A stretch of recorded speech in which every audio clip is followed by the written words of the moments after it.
आप सब I hope आप सभी अच्छे होंगे। चलिए आज मैं फिर से लेकर आऊँ आपके लिए जो अग्निवीर जीडी और क्लर्क के लिए जो रोजगार पे अंकित की बुक आई है उसका जो है हम कंप्लीट जो है इंपॉर्टेंट क्वेश्चन आपको करा रहे हैं। तो हिस्ट्री के हम जो है आपको पहले क्वेश्चन करा रहे हैं जिसमें आपके कम से कम 170 के लमसम क्वेश्चन है हिस्ट्री के, वो सारे के सारे आपको प्रोवाइड करा है। तो डियर फ्रेंड्स, अगर आपने पहली क्लास नहीं देखी तो पहली क्लास आप जो है प्ले लिस्ट में जाकर देख सकते हैं, और अब अगर अभी तक हमारे चैनल को सब्सक्राइब नहीं किया तो चैनल को सब्सक्राइब कर सकते हैं। तो डियर फ्रेंड्स, चलिए आज के हम क्वेश्चन के नंबर की बात करते हैं। यहाँ पर 53 नंबर क्वेश्चन है, जिसमें 53 नंबर क्वेश्चन आपसे कहता है कि कनिष्क रिक्त वंश का सम्राट था। जो कनिष्क था कौन से वंश का सम्राट था? क्या गुप्त वंश का था, कुषाण वंश का था, या चोल का था, या चेर का था? तो डियर फ्रेंड्स, 53 नंबर का जो आंसर होगा आपका कौन सा था? ये कुषाण वंश का शासक था। कौन? कनिष्क। कनिष्क कौन से वंश का शासक था? तो आप बताएंगे कुषाण वंश का शासक था आपका। यानी 54 नंबर क्वेश्चन आया था, कौटिल्य का अर्थशास्त्र में हमें रिक्त प्रशासन के बारे में जानकारी देता है। तो डियर फ्रेंड्स, इस क्वेश्चन का हम देखेंगे यहाँ पर, इस क्वेश्चन को देखेंगे। तो यहाँ पर ये क्वेश्चन में बात की गई है कि जो हमारा कौटिल्य का अर्थशास्त्र हमें रिक्त प्रशासन के बारे में बताई देता है। कौन से प्रशासन के बारे में हमें जानकारी देता है? कि गुप्त के, मौर्य के, राष्ट्रकूट के, या प्रत्याहार के? तो डियर फ्रेंड्स, यहाँ पर जो आंसर होगा आपका 54 नंबर का, वो मौर्य वंश के प्रशासन की हमें जानकारी देता है। कौन कौटिल्य का जो अर्थशास्त्र है हमें मौर्य वंश की जो प्रशासन के बारे में हमें जानकारी देता है। बढ़ेंगे डियर फ्रेंड, नेक्स्ट क्वेश्चन आपका आता है 55 नंबर, जिसमें बात करता है आपका चाणक्य का एक अन्य नाम क्या था। आपको बताना है कि चाणक्य का एक अन्य नाम क्या था। क्या देववर्मन था, विष्णुगुप्त था, ब्रजेश्वर था, या रामगुप्त था? तो डियर फ्रेंड्स, 55 नंबर का जो आंसर होगा आपका कौन सा हो जाएगा? विष्णुगुप्त जो नाम था आपका वो किनका था? तो आप बताएंगे यहाँ पर चाणक्य का दूसरा नाम था विष्णुगुप्त। उसके बाद में 56 नंबर क्वेश्चन आता है, जिसमें कहता है रिक्त मौर्य साम्राज्य की राजधानी थी। मौर्य साम्राज्य की राजधानी आपको बतानी है। क्या मगध थी, या पाटलिपुत्र थी, या तक्षशिला थी, या नालंदा थी?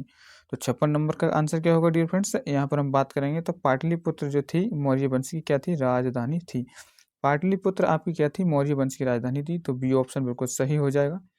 बढ़ेंगे यहाँ पर, नेक्स्ट क्वेश्चन आपको 57 नंबर क्वेश्चन आता है, जिसमें हमसे बात की गई है कि 57 नंबर, सांची के स्तूप का निर्माण किसने कराया था? तो सांची का जो स्तूप बनवाया था किसने निर्माण कराया था? क्या अशोक ने, या आपको बिंदुसार ने, या चाणक्य ने, या चंद्रगुप्त मौर्य ने? तो डियर फ्रेंड, 57 नंबर का जो आंसर होगा आपका, अशोक ने सांची के स्तूप का निर्माण कराया था। किसने? अशोक ने सांची के स्तूप का निर्माण कराया था। तो राइट आंसर ए ऑप्शन बिल्कुल करेक्ट हो जाएगा। बढ़ेंगे नेक्स्ट 58 नंबर क्वेश्चन पर। रामकृष्ण मिशन का मुख्यालय कहाँ पर स्थित है? जो रामकृष्ण मिशन का मुख्यालय है वो कहाँ पर स्थित है? क्या बेलूर में है, बेल्लौर में है, गया में है, या बेल्लारी में? तो डियर फ्रेंड्स, 58 नंबर का जो आंसर कहाँ होगा? तो आप बताएंगे ए ऑप्शन बिल्कुल सही हो जाएगा। कहाँ पर? यहाँ पर बेलूर में स्थित है। रामकृष्ण मिशन का जो मुख्यालय है आपका वो बेलूर में स्थित है। तो राइट आंसर यहाँ पर ए हो जाएगा। बढ़ेंगे नेक्स्ट क्वेश्चन। नेक्स्ट क्वेश्चन आपका आता है 59 नंबर, 59 नंबर। कलिंग के नरेश खारवेल किस वंश से संबंधित था? जो खारवेल आपका राजा था, खारवेल राजा थे, किस वंश से आपका संबंध रखते थे? तो आपको ये बताना है कि चेदी वंश से, या कदम वंश से, या कलिंग वंश, या से हरियक वंश से? तो 59 नंबर का जो आंसर होगा डियर फ्रेंड्स, वो ए ऑप्शन बिल्कुल सही हो जाएगा। किसे? चेदी वंश से ये क्या रखते थे? संबंध इनका था। इससे चेदी वंश से इनका संपर्क था। तो राइट आंसर यहाँ पर ए ऑप्शन बिल्कुल सही हो जाएगा। अब बढ़ेंगे नेक्स्ट 60 नंबर, 60 यानी 60 नंबर क्वेश्चन आपका आता है कि हर्षवर्धन के राज्यसभा कवि कौन थे? तो जो हर्षवर्धन राजा थे इनके राज्यसभा के कवि कौन थे? तो आपको 4 ऑप्शन दिए गए हैं, जिसमें क्या जयदेव थे, या आपका बाणभट्ट थे, या कलहड़ थे, या चंद्रबरदाई थे? तो डियर फ्रेंड्स, मैं आपको बता दूं यहाँ पर क्या है कि 60 नंबर का जो आंसर होगा आपको क्या हो जाएगा, यानी बाणभट्ट जो थे आपके किन के दरबार के? हर्षवर्धन के आपके राज्यसभा के कवि थे। तो बी ऑप्शन बिल्कुल करेक्ट हो जाएगा। बढ़ेंगे नेक्स्ट क्वेश्चन। 61 नंबर क्वेश्चन आता है, जिसमें आपसे बात की जाती है कि यहाँ पर गुप्त काल के दौरान चीन के किस यात्री ने भारत का भ्रमण किया था? गुप्त काल का समय था, और जो है हमें चीनी का कौन सा यात्री हमारे देश में आया था? क्या यूनसेंग आया था, फायन आया, ली क्यूसी आया था, या आइचिंग आया था? तो 61 नंबर का जो आंसर होगा डियर फ्रेंड्स, गुप्त काल के दौरान जो हमारे देश में आया था वो कौन था? फायन। तो फायन जो था हमारे देश में आया था। तो डियर फ्रेंड्स, मैं आपको बता दूं, अगर आप येलो बुक की हिस्ट्री कर रहे हैं तो आप प्रैक्टिस के तौर पर इन क्वेश्चन को आप देख सकते हैं। बहुत ही ज़्यादा इंपॉर्टेंट क्वेश्चन है। आपने अगर येलो बुक का सॉल्यूशन पढ़ा है तो आप इन क्वेश्चन को आराम से लगा सकते हैं। और अगर आपको पीडीएफ चाहिए इन क्वेश्चन की, तो मैं आपको डिस्क्रिप्शन बॉक्स में क्या है, आपको ग्रुप की, टेलीग्राम ग्रुप का लिंक डाल दूंगा, वहां से आप ग्रुप को ज्वाइन करें। क्लास के बाद में आपको पीडीएफ वहां मिल जाएगी। तो बढ़ेंगे यहाँ पर आपका बी ऑप्शन बिल्कुल सही हो जाएगा। 62 नंबर क्वेश्चन आता है, जिसको 62 गुप्त साम्राज्य के संस्थापक कौन थे? तो गुप्त साम्राज्य के संस्थापक आपको बताने हैं कि चंद्रगुप्त द्वितीय था, समुद्रगुप्त था, घटोत्कच था या श्रीगुप्त था। तो डियर फ्रेंड्स 62 नंबर का जो आंसर होगा श्रीगुप्त जो था, गुप्त साम्राज्य का कौन था? संस्थापक था। तो ऑप्शन नंबर बिल्कुल सी यहाँ पर बिल्कुल सही हो जाएगा। बढ़ेंगे यहाँ पर नेक्स्ट क्वेश्चन 63 नंबर क्वेश्चन आता है, जिसमें आपसे कहता है डियर फ्रेंड्स, किस काल को भारतीय इतिहास का स्वर्ण युग कहा गया है? किस काल को जो है इतिहास का स्वर्ण युग माना गया है?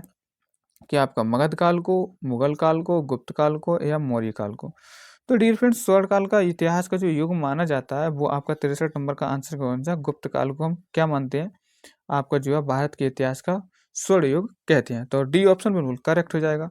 बढ़ेंगे यहाँ पर 64 नंबर क्वेश्चन, विक्रमादित्य किस प्रसिद्ध गुप्त शासक का एक अन्य नाम है? तो जो विक्रमादित्य नाम है वो किस गुप्त शासक का जो है एक अन्य नाम है? क्या कुमारगुप्त द्वितीय का है, चंद्रगुप्त प्रथम का है, रामगुप्त का है या चंद्रगुप्त द्वितीय का है? तो 64 नंबर का जो आंसर होगा डियर फ्रेंड्स वो सी ऑप्शन बिल्कुल सही हो जाएगा, कि यहाँ पे बात करेंगे चंद्रगुप्त द्वितीय का नाम जो है क्या है? विक्रमादित्य है। बढ़ेंगे यहाँ पर नेक्स्ट क्वेश्चन आपका 65 नंबर आता है। 65 नंबर में आपसे बात करता है कि संस्कृत नाटक नागानंद की रचना किस शासक के द्वारा की गई थी?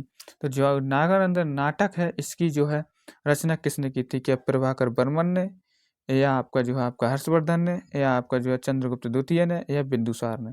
तो डियर फ्रेंड्स यहाँ पर 65 नंबर का जो आंसर होगा आपका हर्षवर्धन ने आपका नागानंद जो है नाटक की रचना की है। तो ऑप्शन नंबर बी बिल्कुल सही हो जाएगा।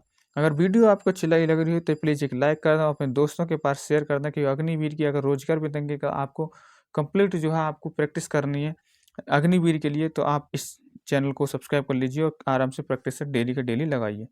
तो यहाँ पर 66 नंबर क्वेश्चन आता है, जिसमें आपसे कहता है विक्रमशिला विश्वविद्यालय की स्थापना किसने की थी? तो जो विक्रमशिला विश्वविद्यालय की स्थापना है आपको बताना है किसने की थी। तो 66 नंबर का जो आंसर होगा क्या ऑप्शन बिंबिसार होगा क्या, अशोक होगा क्या? तो बात करेंगे यहाँ पर इसके आंसर की। तो डियर फ्रेंड्स इसका आंसर जो होगा आपको क्या होगा? तो सी ऑप्शन बिल्कुल बात करेंगे धर्मपाल ने जो है इसकी क्या की थी? स्थापना की थी। बात करेंगे 67 नंबर क्वेश्चन आता है, जिसमें आपसे कहता है किसके शासनकाल में ह्वेनसांग भारत आया था? आप बताना है जो ह्वेनसांग आया था किसके शासनकाल में आया था? क्या जलालुद्दीन के शासनकाल में, या हर्षवर्धन के, या पांडे के, या जहांगीर के? तो राइट आंसर क्या होगा डियर फ्रेंड्स 67 नंबर का? हर्षवर्धन के समय पर ह्वेनसांग जो है हमारे देश में आया था। तो बी ऑप्शन बिल्कुल करेक्ट हो जाएगा। बात करेंगे यहाँ पर नेक्स्ट क्वेश्चन 68 नंबर, इनमें से किस भारत के नेपोलियन के नाम से जाना जाता है? बहुत ही इंपॉर्टेंट क्वेश्चन है। भारत का नेपोलियन किसे कहा जाता है? आप बता सकते हैं कि स्कंदगुप्त, या समुद्रगुप्त, या कुमारगुप्त, या चंद्रगुप्त मौर्य? तो डियर फ्रेंड्स यहाँ पर 68 नंबर का जो आंसर होगा तो बी ऑप्शन हो जाएगा। समुद्रगुप्त को हम किस नाम से जानते थे? भारत का नेपोलियन के नाम से हम जानते हैं। तो बी ऑप्शन बिल्कुल सही हो जाएगा। बात करेंगे यहाँ पर 69 नंबर क्वेश्चन आता है, जिसमें आपसे कहता है कि स्वामी दयानंद सरस्वती ने आर्य समाज 1875 में इनमें कहाँ स्थापित किया था? जो आर्य स्वामी दयानंद सरस्वती ने आर्य समाज की जो स्थापना की थी 1875 में, कहाँ पर की थी? क्या बम्बई में, लाहौर में, अहमदनगर में, या आपका नागपुर में? तो 69 नंबर का जो आंसर होगा डिफरेंस कहाँ, इन्होंने बम्बई में इसकी स्थापना की थी। कहाँ पर? जिसको आज हम मुंबई के नाम से जानते हैं, तो इसकी स्थापना की थी। तो ये ऑप्शन बिल्कुल करेक्ट हो जाएगा। बात करेंगे 70 नंबर क्वेश्चन, ब्रह्मा समाज के संस्थापक थे। ब्रह्मा समाज के संस्थापक आपको बता दें, येलो बुक में मैंने आपको बताया है। तो येलो बुक आपने नहीं पढ़ी है तो आप वहाँ से देख सकते हैं। तो स्वामी दयानंद सरस्वती, या ईश्वर चंद्र विद्यासागर, राजा राजमोहन राय, या स्वामी विवेकानंद ने? तो ब्रह्मा समाज की स्थापना की है डिफरेंस किसने की है? राजा राममोहन राय ने इसकी स्थापना की है। तो ऑप्शन नंबर सी बिल्कुल सही हो जाएगा। बात करेंगे 71 नंबर क्वेश्चन की, जिसमें आपसे कहता है किस गुप्तकालीन शासक को कविराज कहा गया है? कविराज किसकी उपाधि थी? आपको बताना है कि श्रीगुप्त की थी, चंद्रगुप्त द्वितीय की थी, स्कंदगुप्त की थी, या समुद्रगुप्त की थी? तो 71 नंबर का जो आंसर होगा डियर फ्रेंड्स क्या हो जाएगा? C option. सी यानी सी बिल्कुल, यानी समुद्रगुप्त की उपाधि थी कौन सी? आप बताएं कविराज। और समुद्रगुप्त को हम किस नाम से? भारत का नेपोलियन के नाम से भी हम जानते हैं।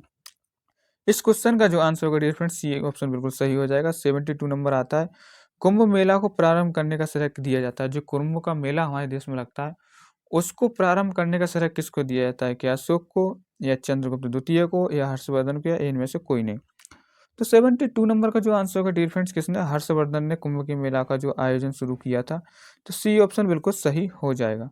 बात करेंगे यहाँ पर 73 नंबर क्वेश्चन, जिसमें 73 नंबर क्वेश्चन में आपसे कहता है हर्षवर्धन अपनी धार्मिक सभा किया करता था। जो जो हर्षवर्धन राजा थे वो अपनी जो है धार्मिक सभा कहाँ पर आयोजित करते थे? क्या मथुरा में या प्रयाग में या पेशावर में या आपका वाराणसी में? तो 73 नंबर का जो आंसर होगा डियर फ्रेंड्स कौन सा होगा? प्रयाग में ये अपनी सभा आयोजित करते थे। तो बी ऑप्शन बिल्कुल सही हो जाएगा। बात करेंगे 74 नंबर, हर्ष की जीवनी किसने लिखी?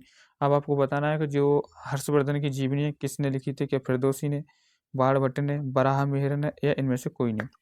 तो 74 नंबर का जो आंसर होगा डियर फ्रेंड्स, बाणभट्ट ने जो है इनकी जो है क्या लिखी थी? यहाँ पर हर्ष की जीवनी लिखी थी। राइट आंसर बी बिल्कुल सही हो जाएगा। बढ़ेंगे यहाँ पर 75 नंबर क्वेश्चन आपका आता है जिसमें बात की है नागानंद और रत्नावली प्रियदर्शिका नाटक के नाटककार कौन है? तो नागानंद मैंने अभी बताया, उसी ऑप्शन से आप जा सकते हैं, ज़्यादा टाइम नहीं लगाएंगे। तो 75 नंबर का क्या हो जाएगा? हर्षवर्धन। हर्षवर्धन ने जो है इसकी रचना की थी नागानंद की, रत्नावली की, प्रियदर्शक नाटकों की रचना की थी। तो डी ऑप्शन बिल्कुल सही हो जाएगा। 76 नंबर आता है जिसको हम बात करेंगे यहाँ पर, सम्राट हर्ष ने अपनी राजधानी थाने और शहर से कहाँ स्थानांतरण की थी? तो जो हर्ष थे इन्होंने अपनी राजधानी को चेंज किया था, थाने शहर से कहाँ ले गए थे ये? क्या प्रयाग में ये ले गए थे या दिल्ली में ले गए थे या आपका राजगढ़ गृह में या कन्नौज में? तो राइट आंसर क्या होगा डियर फ्रेंड्स? यहाँ पर ये अपनी राजधानी को ले गए थे कन्नौज में। तो सी ऑप्शन बिल्कुल सही हो जाएगा। बढ़ेंगे यहाँ पर नेक्स्ट क्वेश्चन। तो नेक्स्ट क्वेश्चन आता है आपका 77, गुप्त शासकों की दरबारी और सरकारी भाषा थी। जो गुप्त शासक थे इनकी दरबारी और सरकारी भाषा क्या थी? क्या पाली थी या प्राकृत थी या संस्कृत थी या आपका हिंदी थी? तो राइट आंसर क्या होगा 77 नंबर का? D option. इनकी भाषा क्या थी? संस्कृत थी। तो राइट आंसर क्या हो जाएगा? डी ऑप्शन बिल्कुल सही हो जाएगा। आता है 78 नंबर क्वेश्चन, किस गुप्तकालीन शासक को बीड़ा वादक के रूप में जाना जाता है? अब बताना है आपको कि बीड़ा वादक के रूप में किसे जाना जाता है कि श्रीगुप्त को जाना जाता है या समुद्रगुप्त को, महेंद्रादित्य को या चंद्रगुप्त प्रथम को? तो 78 का नंबर आंसर क्या होगा? समुद्रगुप्त को हम बीड़ा वादक के नाम से जानते हैं, भारत का नेपोलियन के नाम से जानते हैं, कविराज के नाम से हम समुद्रगुप्त को जानते हैं। तो समुद्रगुप्त से 3 क्वेश्चन आप याद रखना। भारत का नेपोलियन इसे हम कहते हैं, कविराज इसको हम कहते हैं और बीड़ा वादक के रूप में भी समुद्रगुप्त को हम जानते हैं। बात करेंगे यहाँ पर 79 नंबर आता है कि चोल राजवंश के अंतिम शासक कौन थे? तो चोल राजवंश के सबसे अंतिम शासक आपको बताना है, क्या राजराज चोल सेकंड थे या राजेंद्र चोल थर्ड थे? 2 ऑप्शन और है डियर फ्रेंड्स। तो यहाँ पर 79 नंबर का आंसर जहाँ हमको यही मिल जाएगा तो हम दूसरे ऑप्शन की ओर क्यों जाएं? तो 79 का हो जाएगा यहाँ पर राजेंद्र चोल। राजेंद्र चोल जो तृतीय थे, जो आपके चोल राजवंश के अंतिम शासक थे। तो राइट आंसर बी बिल्कुल सही हो जाएगा। बात करेंगे यहाँ पर 80 नंबर क्वेश्चन। तो डियर फ्रेंड्स अगर आपको क्लास अच्छी लग रही है तो प्लीज़ आपसे एक लाइक की रिक्वेस्ट कर रहा हूँ। प्लीज़ वीडियो को लाइक कर दें और चैनल को सब्सक्राइब कर लें। बस इतना ही आपसे कह रहा हूँ। आपके लिए मैं मेहनत कर रहा हूँ, अच्छे अच्छे क्वेश्चन निकाल कर ला रहा हूँ, बुक का सॉल्यूशन आपके करा रहा हूँ। तो आपसे यही रिक्वेस्ट है कि आप चैनल को सब्सक्राइब कर लीजिए और एक बार लाइक वीडियो को जरूर कर दीजिए। तो 80 नंबर क्वेश्चन में बात करेंगे, पाल राजवंश का पहला राजा कौन था? अब आपको बताना है कि पाल राजवंश का पहला राजा कौन था क्या गोपाल था या देवपाल था या नंदलाल था या मैदनपाल था? तो 80 नंबर का आंसर क्या होगा डियर फ्रेंड्स? पाल वंश का जो पहला राजा था कौन था? गोपाल। गोपाल कौन सा था? पाल वंश राजवंश का पहला राजा था। और राइट आंसर क्या हो जाएगा? ए ऑप्शन बिल्कुल सही हो जाएगा। बात करेंगे 81 नंबर, रामकृष्ण मिशन की स्थापना किसने की थी? तो जो रामकृष्ण मिशन है इसकी स्थापना किन के द्वारा की गई थी? क्या दयानंद सरस्वती के, केशव चंद्र के, विवेकानंद के या राजमोहन राय के द्वारा? तो 81 का जो आंसर होगा डियर फ्रेंड्स क्या हो जाएगा आपका? विवेकानंद के द्वारा इसकी स्थापना की गई। तो डी ऑप्शन बिल्कुल सही हो जाएगा। बढ़ेंगे यहाँ पर नेक्स्ट क्वेश्चन आपका आता है 82 नंबर, जिसमें बात की है किस गवर्नर जनरल ने भारत में सती प्रथा का अंत किया था? तो कौन था जिसने सती प्रथा का अंत कर दिया था? क्या कैनिंग था या रिपन था या डलहौजी था या विलियम बेंटिंक था? तो राइट आंसर 82 का क्या होगा डियर फ्रेंड्स यहाँ पर? तो क्या हो जाएगा? लॉर्ड जो है विलियम बेंटिंक के द्वारा जो है सती प्रथा को हमारे देश में अंत कर दिया गया। तो William Bentinck right answer C हो जाएगा बिल्कुल। 83 आता है पंचतंत्र नामक कहानी संग्रह के लेखक का नाम बताइए। तो जो पंचतंत्र नामक कहानी लिखी है वो किसके द्वारा लिखी गई है? क्या स्कंदगुप्त के, वेद शास्त्री के, विष्णु शर्मा के, गुप्त यानी विष्णु गुप्त के द्वारा? तो राइट आंसर क्या होगा डियर फ्रेंड्स? 83 का यहाँ पर क्या हो जाएगा? विष्णु शर्मा के द्वारा ये पुस्तक लिखी गई है। तो राइट आंसर क्या होगा आपका? विष्णु शर्मा। बढ़ेंगे नेक्स्ट क्वेश्चन आपका। नेक्स्ट क्वेश्चन आता है यहाँ पर 84 नंबर, जिसमें हम बात करेंगे आपकी कि राज तरंगिणी के लेखक कौन है? तो राज तरंगिणी जो पुस्तक है आपकी वो किसके द्वारा लिखी गई है? क्या कालिदास के या आपका चंद्रवरदाई के या कल्हड़ के या आप जयदेव के? तो डियर फ्रेंड्स यहाँ पर 84 का जो आंसर होगा आप बताएंगे। 84 का आंसर क्या हो जाएगा यहाँ पर? कल्हड़। तो कल्हड़ ने क्या लिखी है यहाँ पर आप बताएंगे? राज तरंगिणी पुस्तक को लिखा है। तो डी ऑप्शन बिल्कुल सही हो जाएगा। 85 नंबर की बात करेंगे, पाणिनि संस्कृत के प्रसिद्ध क्या है? एक जो पाणिनि है संस्कृत के कौन है? कवि हैं या उपन्यासकार हैं या लेखक हैं या व्याकरणाचार्य हैं?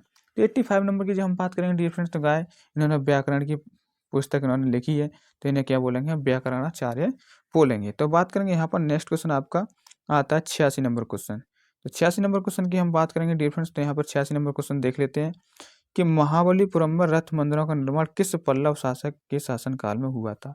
महाबलीपुरम में जो रथ मंदिर बनाए गए हैं उनका निर्माण किया गया था, वो किस पल्लव शासक के द्वारा या किस पल्लव शासनकाल में ये हुआ था? क्या महेंद्र वर्मन प्रथम के शासनकाल में, नरसिंह वर्मन प्रथम के शासनकाल में, या नंदी वर्मन प्रथम के शासन, या परमेश्वर वर्मन प्रथम के साम्राज्य के समय पर? तो 86 का नंबर जो हम बात करेंगे तो डियर फ्रेंड्स क्या होगा? नरसिंह वर्मन प्रथम के साम्राज्य या शासनकाल के समय पर जो है हमारे महाबलीपुरम में रथ मंदिर का निर्माण किया गया था। 87 नंबर आता है, गुर्जर प्रतिहार शासकों में से किसकी उपाधि आदि बाराह थी? गुर्जर प्रतिहार शासक थे, उनमें से आपको बताना है कि जो आदि बाराह किसकी उपाधि थी? क्या वत्सराज की, नागभट्ट की, या नागभट्ट द्वितीय की थी, या प्रथम की थी, या मेहरभोज की थी? तो 87 का जो आंसर होगा डियर फ्रेंड्स क्या हो जाएगा? मेहरभोज की ये उपाधि थी, कौन सी? तो आप बताएंगे आदि बाराह। तो राइट आंसर यहाँ पर सी ऑप्शन बिल्कुल सही हो जाएगा। बढ़ेंगे यहाँ पर 88 नंबर क्वेश्चन। निम्नलिखित में से त्रिकोणात्मक संघर्ष का हिस्सा नहीं था। तो त्रिकोणात्मक संघर्ष का हिस्सा कौन नहीं था?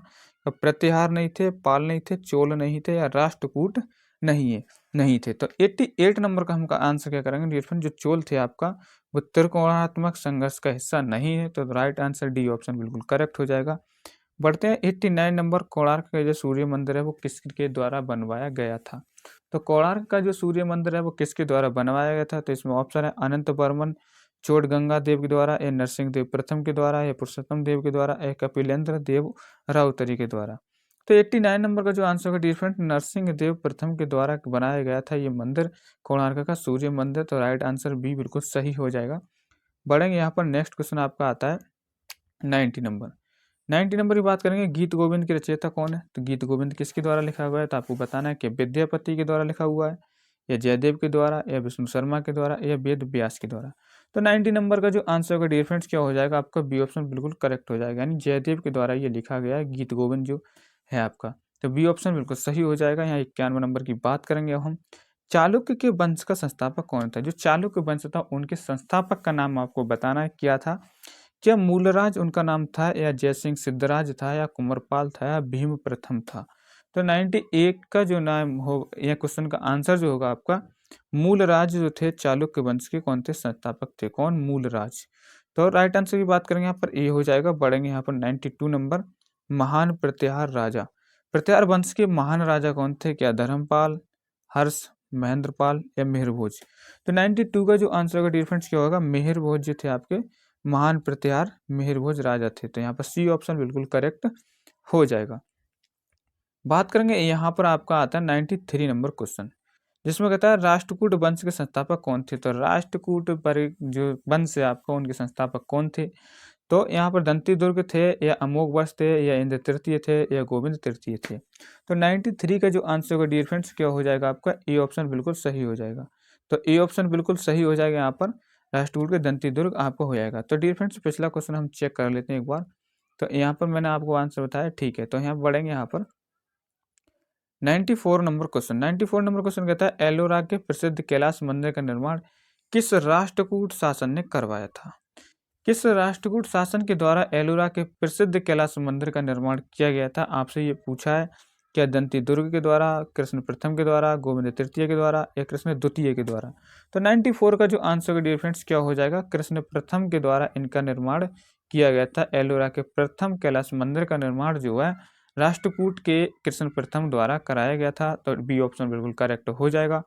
95 नंबर की बात करें, खजुराहो का मंदिर जो है किस राज्य में स्थित है? आपको बताना है जो खजुराहो का मंदिर है किस राज्य में है। क्या उत्तर प्रदेश में? नहीं हो सकता।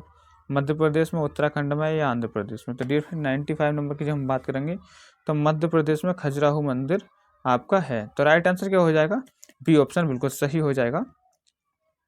बढ़ेंगे यहाँ पर 96 नंबर क्वेश्चन की, प्रसिद्ध दिलवाड़ा मंदिर स्थित है। आपको बताना है कि दिलवाड़ा मंदिर कहाँ पर स्थित है। क्या राजस्थान में दिलवाड़ा मंदिर, उत्तर प्रदेश में है, महाराष्ट्र में, या आपका मध्य प्रदेश में। तो 96 नंबर का जो आंसर होगा डियर फ्रेंड्स, ए ऑप्शन बिल्कुल सही हो जाएगा। दिलवाड़ा मंदिर जो आपका राजस्थान में है आपका, तो ए ऑप्शन बिल्कुल सही हो जाएगा। 97 नंबर की हम बात करेंगे। सोमनाथ के मंदिर पर 1025 में महमूद गजनवी के आक्रमण के समय गुजरात का शासक कौन था। 1025 में महमूद गजनवी ने जो है हमारे सोमनाथ मंदिर पर हमला किया था, उस समय जो है गुजरात का शासक कौन था। क्या भीमदेव प्रथम था, भीमदेव द्वितीय था, या मूलराज द्वितीय था, या मूलराज प्रथम था। तो 97 नंबर का जो आंसर होगा डियर फ्रेंड्स, भीम जो है देव प्रथम थे। कौन से? भीमदेव आपके प्रथम थे उस समय के जो है शासक। तो 97 का आंसर क्या हो जाएगा? ए ऑप्शन बिल्कुल करेक्ट हो जाएगा। बात करेंगे 98 नंबर क्वेश्चन की, तो यहाँ आता है आपका उस शासक का नाम क्या है जिसने विजय स्तंभ का निर्माण कराया था। तो विजय स्तंभ का निर्माण कराने वाले शासक का नाम क्या है? क्या राणा कुंभा है, या राणा सांगा है, या राणा हमीर है, या राणा रतन सिंह है। तो 98 नंबर का जो आंसर का डियर फ्रेंड, राणा कुंभा के द्वारा जो है विजय स्तंभ का निर्माण कराया गया था। तो ए ऑप्शन इस क्वेश्चन का बिल्कुल सही हो जाएगा। बात करें 99 नंबर क्वेश्चन की, निम्नलिखित में से कौन सा भारत की प्रथम महिला शासक थी। तो आपको बताना है भारत की प्रथम महिला शासक कौन थी। क्या रजिया सुल्तान थी, चांद बीबी थी, नूरजहां थी, या दुर्गावती थी। तो 99 नंबर का जो आंसर है डियर फ्रेंड्स, आपको सबको अगर कॉमन सा आपको नहीं सीखा तो मैं बता दूं, रजिया सुल्तान जो है आपकी भारत की प्रथम महिला शासिका थी। तो पढ़ेंगे यहाँ पर आपका नेक्स्ट है 100 नंबर क्वेश्चन। दास वंश की स्थापना किसके द्वारा की गई थी। तो दास वंश की स्थापना किसके द्वारा की गई थी। क्या कुतुबुद्दीन ऐबक के द्वारा, रजिया सुल्तान के द्वारा, या नजरुद्दीन महमूद के द्वारा, या गयासुद्दीन बलबन के द्वारा। तो 100 नंबर का जो आंसर का डिफरेंस, कुतुबुद्दीन ऐबक के द्वारा दास वंश की स्थापना की गई थी। तो ए ऑप्शन बिल्कुल सही हो जाएगा। 101 नंबर की जब हम बात करेंगे क्वेश्चन की, तो इनमें से किसकी मृत्यु चौगान खेलने के दौरान होगी। चौगान खेलते समय किस राजा की मृत्यु हुई थी, आपको ये बताने में से कि कुतुबुद्दीन ऐबक की हुई थी, या फिरोज शाह तुगलक की हुई थी, या इल्तुतमिश की हुई थी, या अलाउद्दीन खिलजी की हुई थी। तो राइट आंसर क्या होगा डियर फ्रेंड्स, 101 नंबर का आपका क्या हो जाएगा, कुतुबुद्दीन ऐबक की मृत्यु जो है चौगान खेलते समय हो गई थी। तो ए ऑप्शन बिल्कुल सही हो जाएगा आपका। बात करेंगे 102 नंबर क्वेश्चन आपका आता है, अरिक्त ने नौरोज नामक प्रसिद्ध फारसी त्यौहार की शुरुआत की। जो नौरोज आपका प्रसिद्ध त्यौहार है, फारसी त्यौहार है, उसकी शुरुआत किसने की थी। क्या नसरुद्दीन महमूद ने, या गयासुद्दीन बलबन ने, या बुगरा खान ने, या शमसुद्दीन क्यूमर्स ने की थी। तो 102 नंबर का जो आंसर की बात करेंगे तो गयासुद्दीन बलबन के द्वारा नौरोज जो है फारसी त्यौहार की जो है शुरुआत की गई थी। तो बी ऑप्शन बिल्कुल सही हो जाएगा आपका। 103 नंबर क्वेश्चन आता है जिसमें रानी पद्मावती का संबंध किस शहर से है। जो रानी पद्मावती हैं उनका संबंध किस शहर से है। क्या आपका पुष्कर से है, जोधपुर से है, उदयपुर से है, या चित्तौड़गढ़ से। तो 103 नंबर का जो आंसर का डिफरेंस कहाँ से, तो चित्तौड़गढ़ से रानी पद्मावती का संबंध है। तो सी ऑप्शन बिल्कुल करेक्ट हो जाएगा। बढ़ेंगे यहाँ पर नेक्स्ट आपका 104 नंबर सेकंड लास्ट क्वेश्चन आज की क्लास का, मोरक्को का प्रसिद्ध यादी इब्न बतूता यानी इब्न बतूता जो किस काल में भारत आया था। तो इब्न बतूता जो है भारत में किस समय आया था। क्या दिल्ली सल्तनत के समय पर, या चंद्रगुप्त मौर्य के समय पर, या फिर आपको मुगल के समय पर, या ब्रिटिश के समय पर। तो 104 नंबर का जो आंसर का डिफरेंस ए ऑप्शन बिल्कुल होगा, दिल्ली सल्तनत के समय पर ये मोरक्को का प्रसिद्ध यात्री हमारे देश में आया था इब्न बतूता। आज के लास्ट क्वेश्चन की बात करेंगे हम, आगरा शहर के संस्थापक कौन थे। तो आगरा शहर के संस्थापक क्या आपको बताना है कि फिरोज शाह तुगलक, मोहम्मद बिन तुगलक, या सिकंदर लोदी, या आपका अलाउद्दीन खिलजी। तो 105 नंबर का जो आंसर का डियर फ्रेंड्स वो आपका होगा सिकंदर लोदी। सिकंदर लोदी के द्वारा आगरा शहर की स्थापना की गई। तो डिफरेंस क्लास आपको कैसी लगी कमेंट बॉक्स में जरूर बताएं, और आपको पीडीएफ की आवश्यकता अगर है तो आप जो है डिस्क्रिप्शन बॉक्स में जाकर आप जो है टेलीग्राम ग्रुप को ज्वाइन कर लें, वहाँ से लिंक आपको मिल जाएगा, वहाँ पीडीएफ आपको मिल जाएगी। तो आज के लिए बस इतना ही, मिलते हैं नेक्स्ट वीडियो में। जब तक ले जय हिंद जय भारत, जरूर कमेंट में एक बार लिखें जय हिंद जय भारत।